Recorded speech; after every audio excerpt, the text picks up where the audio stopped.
Hi there, and welcome back to the channel, and I hope you're doing very well. Do you love the piano and music and want to teach it to others? Well, I'm here to give you 5 straight up facts about perhaps what you need to consider before you launch yourself into becoming a piano teacher. The good, the bad, and the ugly, so they say. So I hope that you'll find these tips useful if you are planning to make that leap into piano teaching. It's a hugely rewarding career, but you do need to consider a few things before you get started. So without further ado, let's get into step number 1. So first of all, this is really important and probably the most important thing. When you stand in a queue, do you get impatient really easily? Do you get frustrated? When you're driving your car, do you easily get wound up and tense when someone's not driving the way you want them to?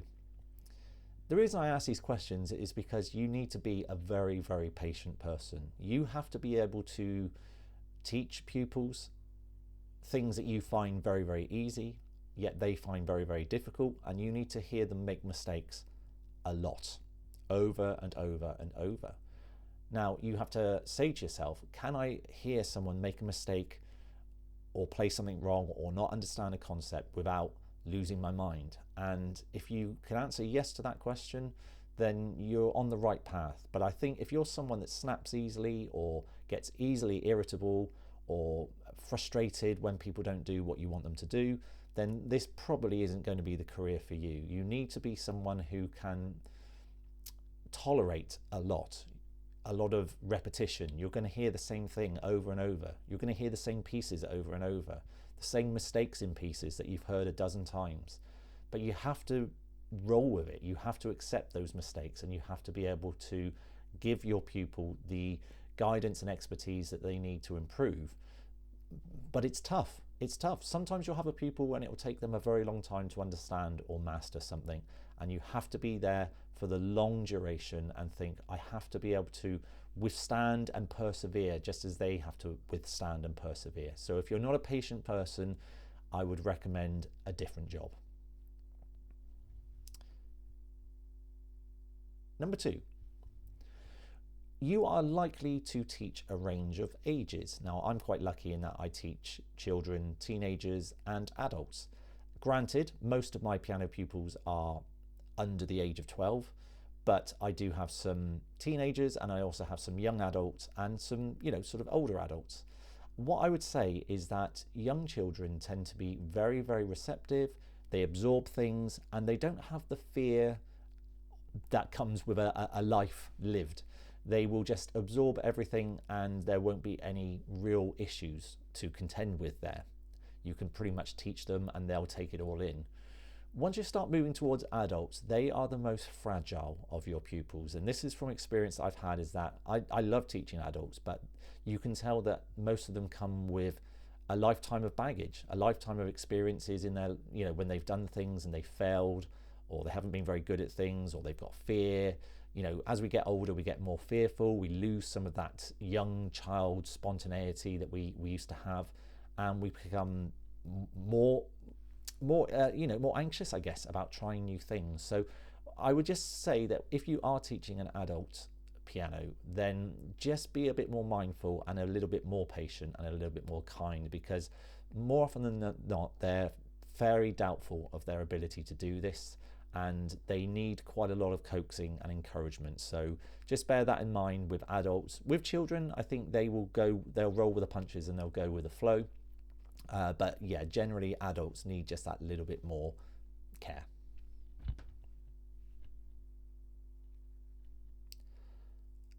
Number 3, be prepared for resistance. Now, what I mean by that is you will often, more often than not, teach pupils who go off and practice and come back and progress. Practice and progress, practice and progress.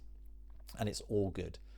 But you are going to find you will face some opposition with some pupils who just don't practice and who come along each week and there's another excuse why they haven't practiced, or they're brutally honest and say, I haven't practiced.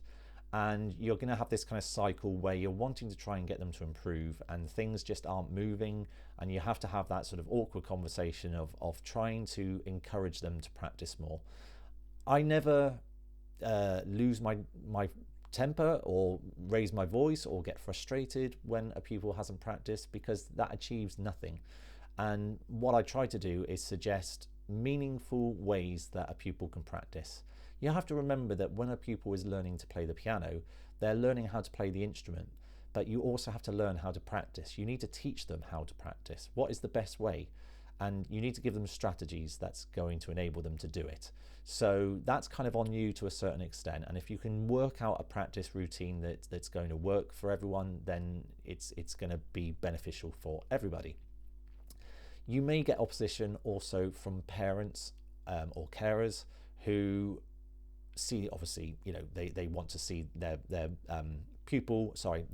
child doing really well and progressing, and it might not be progressing at the rate that they expected, and you might get a little bit of feedback that isn't always positive.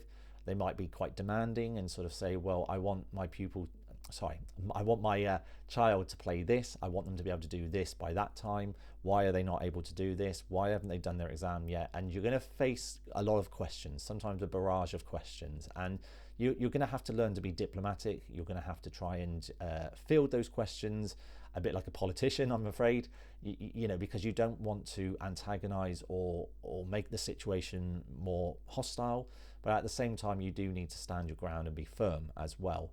But just watch out, because you may very well have a pupil that comes along that's expecting or expected to, by their parents, have hit a certain standard at a certain time. And unfortunately, it's not quite that easy. Sometimes pupils just aren't ready to achieve that standard. And you have to find a way to negotiate that and make sure that everyone knows what is expected of them and what they can realistically achieve. Number 4, you're going to be competing with YouTube a lot, and you're going to be competing with a lot of apps, because now a lot of children have access to a lot of different apps and programs and websites which teach them how to play the piano. Some of them are good, some of them are less good, and you're likely to find that when you take on pupils that they may express that they have learnt to play pieces a certain way via YouTube, for example, or via an app where they play it on their phone or tablet. And it's just being mindful of the fact that, yes, we live in a modern age now, and there's a lot more modern technology available to us when we learn an instrument. But I think you have to remember that learning the instrument has to be done at an instrument, and it has to be done really the way it's always been done. Now, you can present things in modern, fresh and exciting ways, but I think the core concepts need to be taught. And you may just find that you have pupils coming to you who can play half of a song or half of a dozen songs, but they've never quite managed to finish them because it's always been, what YouTube has taught them. And sometimes it's not always good. And sometimes it's the wrong technique, and you have to unpick it. So just be prepared that you may have to do a bit of unpicking from pupils who come to you having learnt a certain way. And 5, the final one is, I suppose, something that I've experienced, but it's worth just noting, and that is, if you're someone who really thrives on performing and playing and having the luxury to sit at your piano and play pieces all the time, unless you've got a really light teaching schedule, you're probably going to find that your time for actually playing is minimal. Because you're going to be teaching a lot, you're going to be sat there. I've often thought to myself, how many hours a week do I look at people's fingers? Now, I know that sounds a bit creepy, but you know what I mean. I actually spend a lot of time looking at people's hands as they are playing.